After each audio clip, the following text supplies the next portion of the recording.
Welcome back to the Indian Wisdom Podcast. I'm Dr. Raj, and today you'll hear the tale of Viṣṇu's incarnation as a fish.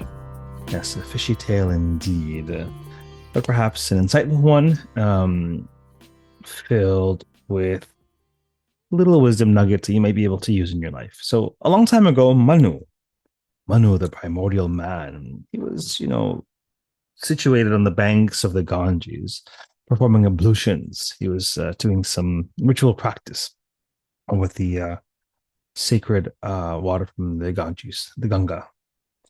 And along comes a teeny tiny fish. And the fish, right, this sort of world, this oceanic abode where, the little fish are eaten by the larger fish, who are eaten by the larger fish still. Well, this oceanic world is not just for pescatarians.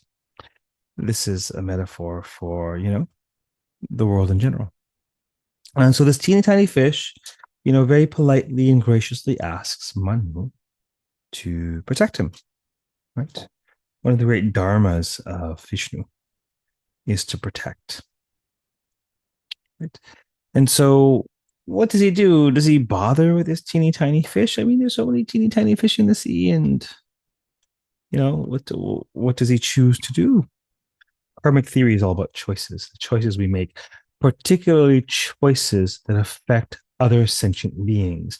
Because as the theory goes, the experience that we occasion other sentient beings creates a reverberation such that we are made to experience the same, whether fun or not so fun. Yes, part of the scaffolding of that theory is the notion that consciousness is one, its manifestations many. That there's one Purusha, there's one primordial conscious person, perhaps in the language of Sankhya philosophy, or one Atman, one self, one conscious cosmic self that is awareness itself, that we all tap into, that we all share, such that when we impact other vessels of awareness through this phenomenal realm of experience, the world, then the waves we make through sentience creates a splashback effect on the actor. And that is the karmic residue, which dictates what flows into their field, what they have to experience. Right. So this is a perhaps interesting footnote about karmic theory, but you'll see in many of these tales, actors have moral decisions or decisions which have moral consequences. Why is that? Well, they mirror life. This is life. What do you choose to do in any given moment? This doesn't mean you need to run out and help every single person in the world or even every single person who asks. But certainly never offering assistance to anyone, perhaps, is not the most ideal mode of being. Okay, so the teeny tiny fish asks Manu, please protect me. And Manu says, okay. He doesn't want to be eaten by the bigger fish, and Manu understands that. And he agrees to protect the little fish, and he carries this fish home in a fistful of water. Holy water, of course. It's the Ganges, the Ganga, the holy river. He cups his hands, some water. This is interesting because it's an analog, a parallel to the cupping of the hands for the ablution or the offering into the sacred Ganga. But, this is a different sort of offering, right? It's a karmic offering. Yeah, it's a karmic ritual. So he cups his hands carrying the water and a teeny tiny fish. And once he arrives home, he places the fish in a little jar and he tends to the fish. Maybe sprinkle a little fish food, maybe a little bit of a nice coral setting. I'll leave that to your imagination. But as time passes, what happens to the fish? He grows. I guess it was really good fish food that he bought from the local store in Varanasi, Kashi, the holy city. The fish grows, and from this little teeny bowl, he needs a bigger bowl. And so time passes, and what happens? The fish grows. And so from that bowl, he needs a larger bowl. And time passes, and what happens? The fish grows such that Manu needs a tank. So he gets a tank. And guess what? Time passes. Fish food is good. The fish grows. Too big for the tank. And then he gets a bigger tank. And again until the tank is about the size of his abode. And the fish grows. And then he thinks to himself, well, this fish is pretty much the size of my house. Pretty sure he doesn't really need protecting at this point. So let's just take him back to the sea. Okay. He was gratified. Manu was gratified because the fish had grown strong and large. Anyone who has a nurturing, either a status oriented and or nurturing temperament, you will feel good about this because the fish has met his targets of growth, so to speak. Otherwise put, the fish has been so well nurtured that he's thriving. He's thriving. So Manu was very gratified. And, he every day he goes to the Ganges, to do his sacred rites, his rituals. And the fish kind of swims by, right? Now that he's in the Ganges of a fair size. What's interesting is that although he's back in the Ganges and his natural habitat is fairly large, he continues to grow. And the days pass and the fish continues to grow. And then he was so large that he could scarcely fit between the banks of the Ganges River. Now Manu had to ask because, he suspected there was something a little peculiar, interesting, intriguing about this fish. But hey, given that this fish could apparently speak, he had to ask about the nature of the fish. And so he said, "Great fish, certainly you are no ordinary creature. Clearly. Who are you? Who are you? And what's this all about? Why have you come to me? I mean, with such a potential, clearly there's some special force governing your destiny that you can attain this size, and yet you come to me for protection. What's going on here?" And the gig is up, and so the fish declares, "Manu, you are correct. No ordinary creature am I indeed." If you think that grammar sounds a little bit like Yoda, well, in all fairness, Yoda copies Sanskrit. No ordinary creature am I. This is, this is sort of more the syntax. Yoda syntax is similar to Sanskrit syntax. Coincidence? Given Lucas's temperament, I think not. But no ordinary creature am I, declares the fish. Matsya I am. I am Matsya. Viṣṇu himself. I am Lord Viṣṇu, who pervades the cosmos and protects the cosmos. I've incarnated. I've taken avatara as a fish. A fishy avatar indeed. Why? To fulfill my destiny on earth, my purpose on earth. I've come to fulfill in the form of a fish. Well, who knows? Mysterious are the ways of God, or the gods. So Manu bows before the Lord on the banks of the holy river, honored to be in his presence. And he praises Viṣṇu. And he says, "I am honored that you've come and you've selected me to nurture you to maturity in this incarnation of yours. But please tell me, Lord Fish, Lord Matsya, why have you incarnated into this world in the form of a fish? What's up with that, monsieur? For everything there's a purpose."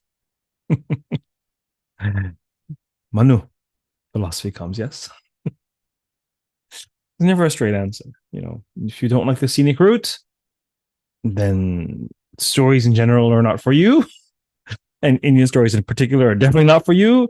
And stay away from the Mahabharata at all costs. If you like the scenic route, have a look at the Mahabharata. For everything, there's a purpose, Manu.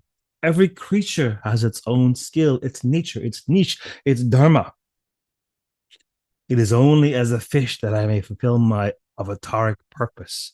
The purpose of my divine descent into the world can only be fulfilled in the form of a fish, and my purpose is to protect humankind in particular.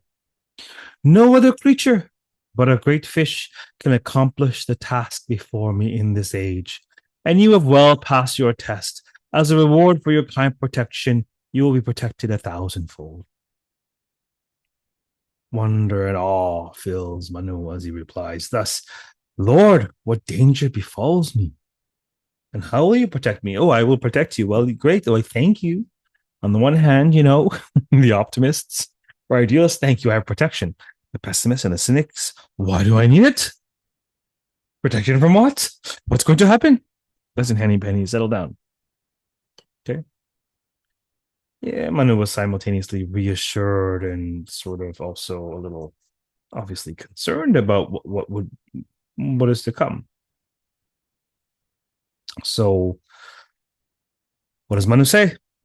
There's a great flood coming to drown the earth. The entire earth and all its lands will be submerged by the coming flood.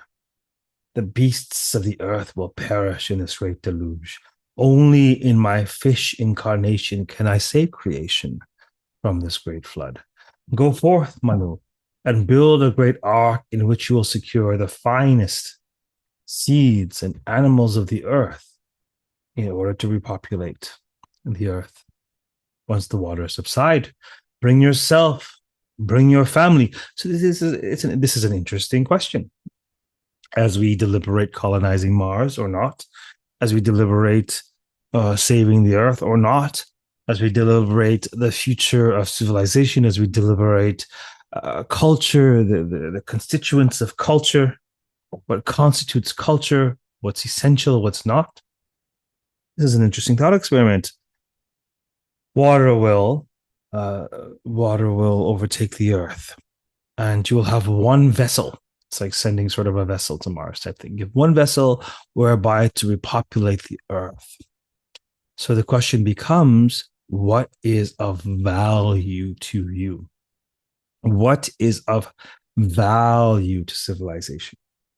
So certainly, the seeds and the animals, great. We have that. We have an analogy, an analog to that in the Hebrew Bible, in the story of Noah, of course, in the flood. What's interesting here is that in order to repopulate a society and culture, we don't just need seeds and animals and human beings.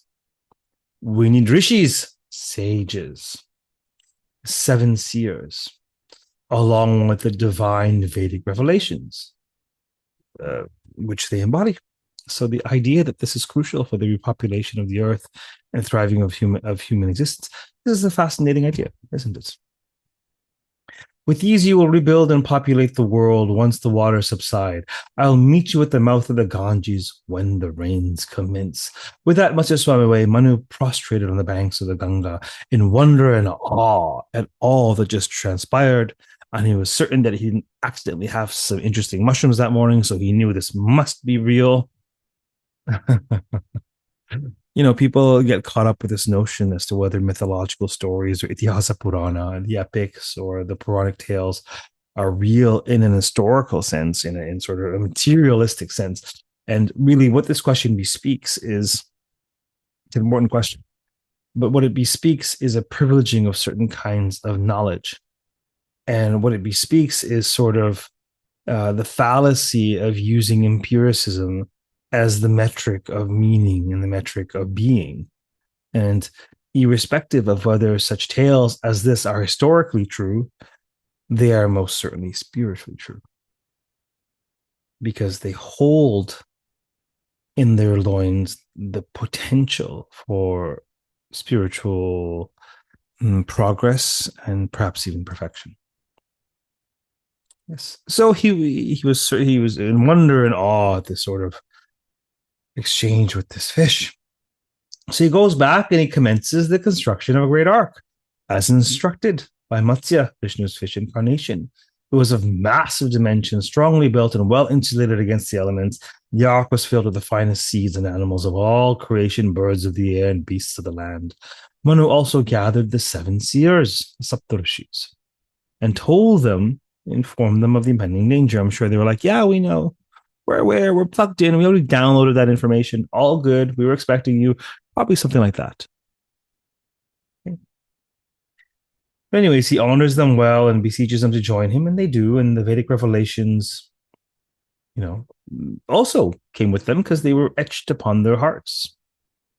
They were by hearted, to use an Indic English term, to by heart something. So learn it by heart. And by heart's a beautiful expression in English because it's not just in your mind, it's in your heart. Right? You're not just rattling it off as a parrot. Perhaps it's coming from a deeper space. It's embodied knowledge, embodied wisdom, right? So the Vedic revelations dwelled in the hearts of the seers. And so they would not be lost at the end of this age, at the end of this age on earth. So no sooner had the seven seers entered the ark that the rains began to fall. At first they were mild and moderate. Then the rains grew heavy and hard. Lightning and thunder filled the heavens as torrents of rain pelted down upon them. They were all grateful to be in the ark. Take shelter for granted, do we not?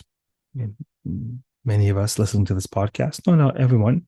Many of us have secure dwellings in which to live, protecting us from the elements. And yeah, it's a rainy day. Let's turn on some Netflix and hang out, have some hot chocolate or what have you. But really, when you're stuck in that rain and that sleet and that hail and that snow and that fog, in that glaring sun, then you really appreciate the value of shelter. So they're very appreciative of being shielded from the elements by this ark built by Manu. As thunderstorms began in earnest, great Matsya, Viṣṇu's fish incarnation, appeared before them. He had grown even larger since, and it was now twice the size of Manu's ark. He instructed Manu to tie a rope around his horn and attach it to the ark, which Manu did. The waters continued to rain down destruction upon the earth, swallowing the rivers themselves, and valleys and hills and mountains. Matsya pulled the ark, navigating the turbulent waters with grace and ease as the storm raged on. He pulled the great vessel to the top of the Himalayas, which appeared the very, very highest peak of these majestic mountains, appeared as a teeny tiny island surrounded by raging waters. They weathered the storm there until the great storm had passed. All breathed a sigh of relief as the waters began to subside and the earth reappeared before them. Matsya advised the entourage that the storm had passed and they could now emerge.